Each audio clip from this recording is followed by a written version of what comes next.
laughing to the bank. She can keep the push. I just want the brain. Hello and welcome to the Hard to Handle Sports Podcast. My name is Ismael San Juan. All my friends call me Ish, so please call me Ish. What a interesting weekend of sports. Wemby looks fucking insane. He looks like a cheat code. It's the NBA preseason, but he looks insane. He looks better than he did in the summer league. And now I'm legitimately scared for Wemby and excited to see Wemby in the regular season, but he looks insane. Also, there's no more undefeated teams. The Eagles and the 49ers lose. And on Sunday Night Football, the Giants lose a heartbreak to the Bills. Good on the Giants for sticking in there with their backup, Tyrod Taylor. If they maybe play the end of the second half or the first half better, then they might win that game.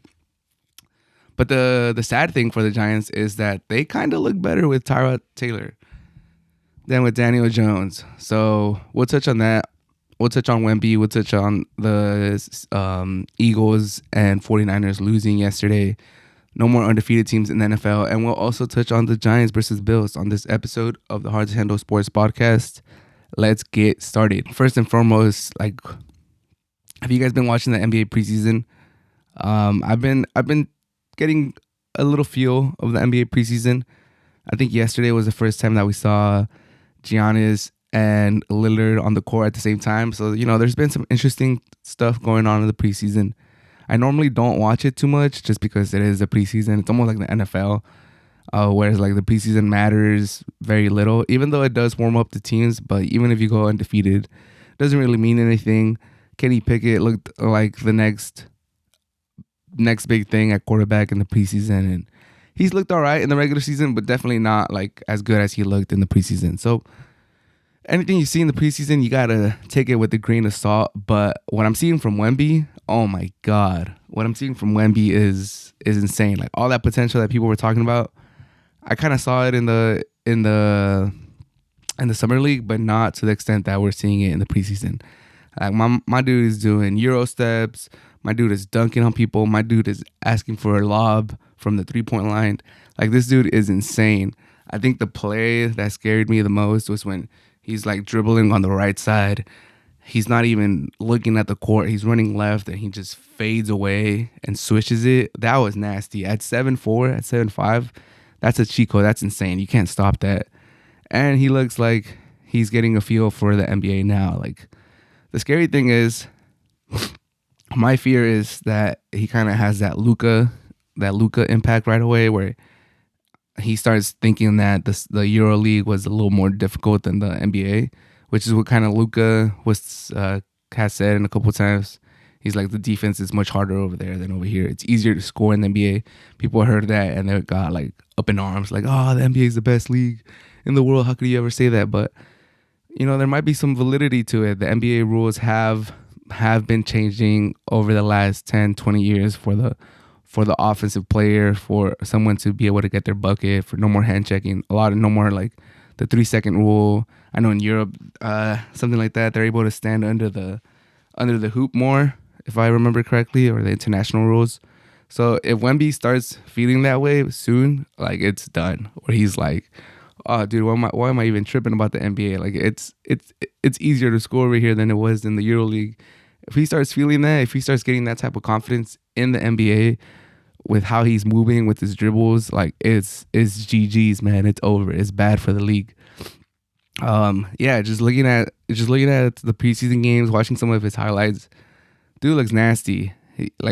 I know he's still not shooting the best percentage in every game and stuff like that from 3 and stuff, but just the fluidity of his shot and being able to pull up from 3, moving left and pulling up from 3, and just doing stuff like that. It's insane, his potential. I hope he stays healthy. His body frame still looks very, very small and fragile, but thankfully or hopefully he has the first 10 years of KD's career type of injury luck. Before he tore his Achilles, Kevin Durant was pretty much always healthy. So hopefully he has that type of career where he's a little scrawny. He's probably the smallest guy on the court, bulk wise, but he stays healthy. If his legs stay healthy, if his leg holds up, his knees, his ankles, man, the potential for Wemby is literally through the roof. It's insane. It's insane. And I think someone on TikTok said it the best. They were like, I'm kind of going from being excited for Wemby to being scared. I'm kind of on that boat too. Whereas like I was excited to see, especially with all the hype that was going around. They're calling him like the best prospect ever, and just seeing a little bit of his EuroLeague highlights and stuff like that, like when he was abroad. I was excited. I was like, damn, this is gonna be sick if we were to see this type of player actually fulfill his potential. Now that I'm seeing him play in the preseason, I'm like, dude, like Popovich might be. We were kind of seeing Popovich and Bill Belichick kind of go on that same arc where they have these historic runs. They lose their main player or they lose star players. They lose the talent on their team. And now their teams are just doing terrible. And you start going, like, looking back and you're like, was it Bill Belichick or was it Tom Brady? Like, taking credit away from Bill Belichick.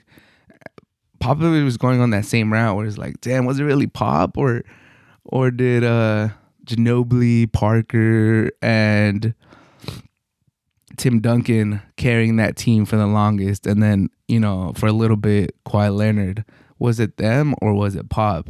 A little bit of that conversation was coming. Like, why can't he make lemonade with these lemons now? Now that he has Wemby, oh dude, give Pop one or two more players, and it's bad for the league. It's bad for the league. I'm legitimately scared to see what happens with this Spurs team. But we'll see. Could just be the preseason. We have to wait to see Wemby do it in the league. Thankfully, the NBA is almost all the way back, so we won't have to wait that long. But what do you guys think? Is Wemby going to be a problem, like right away? Like from the preseason? My dude looked like a monster. And there is no more undefeated teams. No more undefeated teams. The Browns beat the 49ers 19-17. The Eagles fall to the Jets 14-20. That's pretty crazy stuff. I think the one that we could see more, like, that didn't surprise us too much, or like we could see kind of coming, was the Eagles losing to the Jets. Yeah, the Eagles came in there undefeated. Yeah, the Jets have Zach Wilson as their quarterback, and the early part of the season he was the worst quarterback in the league, and the Jets were gonna go 0-16 or 1-16 since they beat the Bills. But everybody's down on the Jets. Everybody was down on Zach Wilson. But the Eagles have been winning ugly. So this might be a good thing for the Eagles, actually, especially because their schedule gets ugly. Their schedule gets tough. They got like the Cowboys twice. I think they got the Chargers in there. They got the 49ers. They got the Seahawks, I believe. They got a tough schedule coming up. So this might be the wake-up call that they needed right before that tough part of the schedule. They got the Dolphins like next week. It's going to be tough. It's going to be tough. The Dolphins will look hella good. We won't touch on them, but Dolphins look good this weekend. Eagles fall to the Jets. Robert Saleh after the game was like, hey, we might not be 6-0, but we've made every quarterback look. We've embarrassed every single quarterback. I don't know if that's true because Dak Prescott did look pretty good against him, but I like the feistiness. I like the spirit that the Jets are playing with. Zach Wilson by no means is a top 10 or even top 15 quarterback, but he's doing enough now. He's doing enough where, you could keep him out there. He didn't throw an interception yesterday. He didn't throw a touchdown, but he looked all right. He's doing just enough. He's making just enough throws where he's keeping the Jets around. And with that defense, dude, as long as you don't make those turnovers, as long as you don't give the offense like good field position, as long as you just don't demoralize your defense, keep them high-spirited, keep them, focused the whole game, they'll come through for you. That defense is legit. That defense is legit. The offense never looked too amazing, but they frustrated the Eagles the whole day. They were chasing Jalen Hurts, who honestly he hasn't played that well this season in any of the games. He hasn't looked like he's just firing on all cylinders. I don't know if it's the line, I don't know if it's the play calling, but it might be the play calling because it does look a little stagnant. It doesn't look as explosive as it did last year. But 1 touchdown, 3 interceptions. He had a kind of tough game. That last interception kind of hurt him. But yeah, are the Eagles done? By no means, no. I think, in my opinion, it's a good wake-up call. I was hanging out with my Eagles homie Jake the other day when they were like 3-0. And I was like, are you happy with the 3-0? Or like, what do you have, like the little wake up call? Maybe like the Chiefs had against the Lions. He's like, nah, it's good. It's good. I think at this point, going into the tough schedule and with the goals that the Eagles have, good wake up call. Good wake up call. Like if the Eagles still look bad next week against the Dolphins after losing to the Jets, like if nothing changes, if this isn't a wake up call, then I'll panic, hit the panic button hella hard, and you might start to bring down the expectations for the Eagles this year. But yeah, shout out to the Jets. They're going into their bye week at 3-3, 500. Like, that's crazy. Is Aaron Rodgers gonna come back this year? Is he gonna break modern medicine and everything we think of modern medicine? Like, he might. He's already off the boot throwing the football. Like, we'll see. But the New York Jets, I think people are actually rooting for the Jets. Like, just if you're a free agent fan or if you're neutral, I think a lot of people are falling on the Jets bandwagon. And, a great win for the Jets. Good wake-up call for the Eagles. On the 49ers side, it's unfortunate that they had so many injuries during the game. They lost Debo. They lost McCaffrey. They lost Williams, the left tackle, for a little bit, but he came back. Tough loss. Purdy did have a tough game. All the Purdy haters, naysayers, detractors, they're gonna love this. They're gonna run with this. But he did drive him down the field at the end for a potential game-winning field goal. Like I said, by no metric or eye test or anything did he have a good game. 12 out of 27, 125, one touchdown, one interception. Not good. But he did drive him down the field for a game-winning field goal, who the kicker should have made, and he missed it. But, everyone has an off game, especially with all the injuries his team had during the game. Like, if you looked at the Sunday Night Football game, freaking Josh Allen had a terrible game until the fourth quarter. Got 2 tutties. We're probably not going to talk too much about Josh Allen game because he got it done. If Brock Purdy's kicker, Moody, hits that game-winning field goal, we just chop it up to the game and move on. So I think Brock Purdy's going to be all right. I think the 49ers are going to be all right. But the Cleveland Browns, good defense, man. Good defense. 3-2. Deshaun Watson, I think he's missed 2 games now. If he comes back and gets any type of rhythm, they could be contenders in the NFC North. Like, don't count out the Cleveland Browns. That defense is legit. They might have the best defense in the league. Next to the 49ers, the Browns might have the best defense in the league. They're legit. They're for reals. They're tough. But yeah, no more undefeated teams in the NFL. I think the Dolphins team posted a picture about them getting together and being like, yup, we're the only team. We're the only team that's still undefeated in NFL history. So shout out to them. Shout out to those old-timers who still get together. That's goals right there. That's goals. And to wrap it up, the Bills beat the Giants 14-9 on Sunday Night Football. Pretty entertaining game, not gonna lie. It came down to the wire. It came down to the last play. So I can't really hate on the game too much, even though it did kind of feel like it didn't have that fluff throughout the middle. The ending was good. The ending was entertaining. The fourth quarter, especially with the Bills scoring all 14 points in the fourth quarter. And yeah, Buffalo wins this game that a lot of people damn near guaranteed they would win with Daniel Jones not playing. But before the game, I said, hey, the Giants have looked terrible on offense with Daniel Jones. And he's gotten sacked like crazy. A lot of it, which I think is his fault.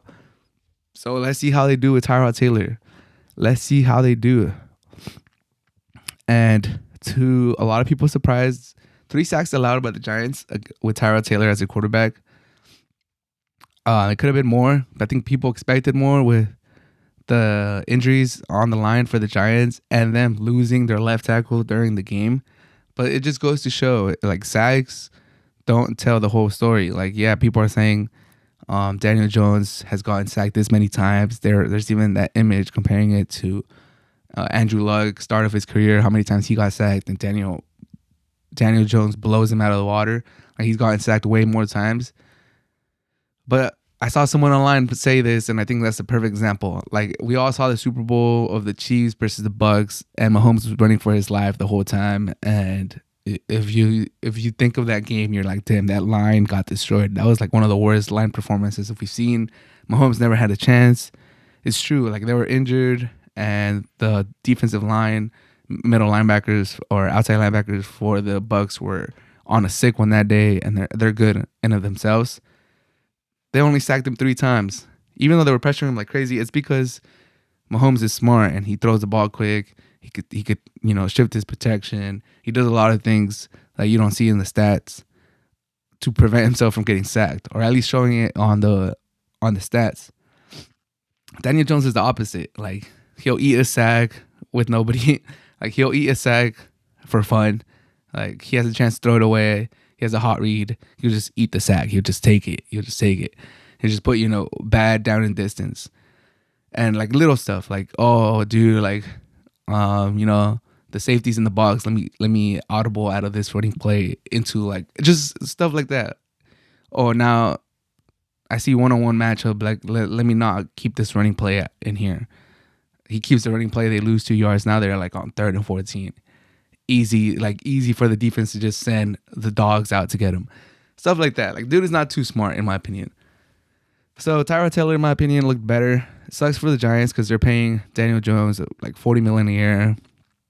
The start of his $40 million a year, like, they just paid him this offseason. But I think the Giants could have won this game. They probably should have won this game if they kicked that field goal before the half. If they do a little better clock management. Tyrod Taylor by no means played perfect. He made some good throws though, but like I said, this New York Giants offense hasn't scored a touchdown since it's been like 3 games. So it's been a minute. They still didn't score one with Tyrod Taylor under the helm. So I'm not like saying Tyrod Taylor is like amazing, but he came in. He's not the regular starter. He's not. He's not in rhythm. His line was even more depleted than when Daniel Jones was in. So for him to get there, to get the start and not look terrible, props to Tyrod Taylor, especially against the Bills in Buffalo, Sunday Night Football, hella cold out. Props to Tyrod Taylor. I do want to end on just saying that I think it was PI against Darren Waller at the end of the game. He's clearly grabbing him on the shoulder, pulling his jersey, impeding him from raising his arm to catch the ball. I think it's easy PI. It's an easy PI. I don't know if it's in the situation. I don't know if it's easy to call 2 back-to-back PIs with no time left on the clock. That's a tough ask for the referee in an away game. Like, you gotta have a lot of cojones to do that. PI in the one, no time left, untimed down. You're gonna call another PI to extend the game again in Buffalo away. It's the right call, but it takes some cojones to do it in that situation. And refs didn't do it. It's not super egregious call, but I did think it was PI. I did think the Giants should have had one shot. Would they have scored with another shot? Who knows, man? It's the fucking Giants. They're struggling to do anything on offense. But, it was entertaining for the barometer that the rest of the league has set. Even the Giants, they're like 0-4. They've had 4 games in prime time already. For the barometer that the rest of the league has set this season for primetime games, this was one of the better ones. So not too bad of a game. Kept me watching to the end of the game, and the Bills squeak out a victory. Tyrod Taylor, did he just start a quarterback controversy in New York? We'll see. Probably not because of the money, but he did look better than Daniel Jones, in my opinion. But that should do it for this episode of the Hearts and Handle Sports Podcast. As always, if you made it to the end, I really appreciate you. Thank you for supporting the show. Thank you for listening to the end. I hope you have a great day. Peace. Check my mentions. When I slide, no sudden moves. All my goons are stretching. And I'm taxing for the fee on my damn collections.